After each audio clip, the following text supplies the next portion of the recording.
Hello everyone, I'm Tina, the Creative Guru with Gems, Paper, Scissors. Today I'm going to teach you a technique called Black Magic. So I used Black Magic to create this really fun card. A lot of people are intimidated with utilizing black cardstock as your stamped background. As you can tell, this is just fantastic. In the past, we used to use chalks to get that kind of a look, but I find I like this technique more. So what you do is you take your black cardstock and your acrylic block with whichever stamp that you're going to use.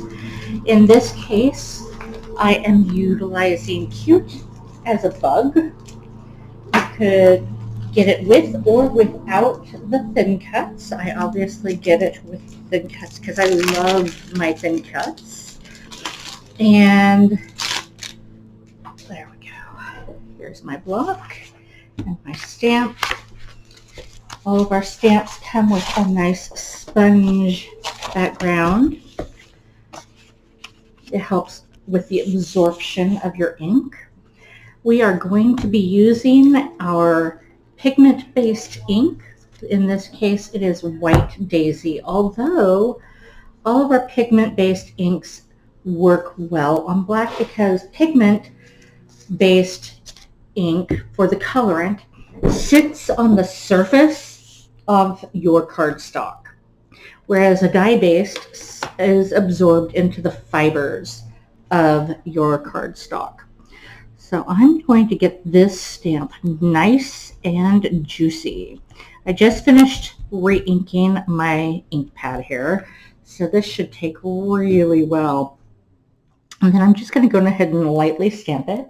Again, you don't have to press hard. Just give it a moment to absorb onto your cardstock. And that is a very, very vibrant stamped image. Pigment inks are a little bit harder to clean off because they're a heavier ink. You can rinse it off in the sink. You could use our Stays On stamp cleaner, which is what I typically use. And just go ahead and get your stamp as clean as you can.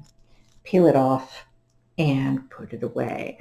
Before I put this away, I am going to show you if you wanted to change the direction of your flight, you could really adjust that. I bent those wings, I bent the body, and it just really changes the look or the usability of your stamp. Always try and put your inks away when you're done. I do put my stamps directly back onto my carrier sheet, into the sponge, and into my envelope for storage. So I don't mix it up with some other stamp or wonder what I did with it. And I then file it away. Now, pigment inks are heavier. They take longer to dry, but you can speed that up by taking your heat tool to it. And so that's what I'm doing. Although if you don't have a heat tool or hairdryer, that's not a big deal. Just set it aside for a little while and let it air dry. It doesn't take terribly long. I'm going to get this super, super, super dry just because we're going to be coloring on this. I mean, you could leave it just like this, right? You could have this gorgeous white stamped image on your card base, right? But you can take it to the next level and take your watercolor pencils and color your image. So I'm just going to go ahead and quickly do some coloring. It doesn't have to be super extremely hard here. I tend to start with my lightest color and move to my darkest color just because I'm a scribbler, as you can tell.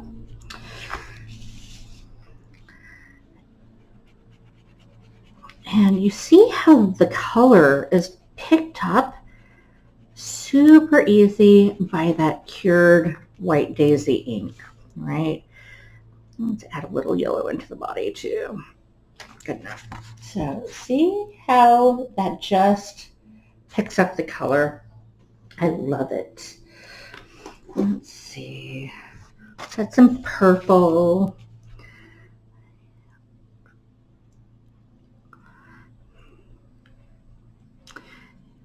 I'm not going to color the entire thing. I just hopped on so that you could actually learn black magic technique and see a completed project. You don't actually need to do the step-by-step with me because you can create your own images without challenge. So just like that, I started off with black cardstock, inked it, colored it. I did stamp my sentiment with the white daisy as well so it would pop. I took some sparkles and bitty sparkles to add a trail of flight feel for the dragonfly. And then I edge distressed the black cardstock with clear shimmer pen to just give it more depth and beauty. I hope you enjoyed this video. If you have any questions, feel free to leave a comment or email me at creativeguru@gemspaperscissors.com. To learn more, follow me, subscribe, and check out my other sites. I'm on Facebook. I have a page and a group there, as well as host Facebook parties on there, so you can host and earn free goodies. I have Instagram, YouTube, and a blog, gemspaperscissors.com. And as always, please subscribe to my newsletter on my blog. Have a great day. Talk to you later. Bye for now.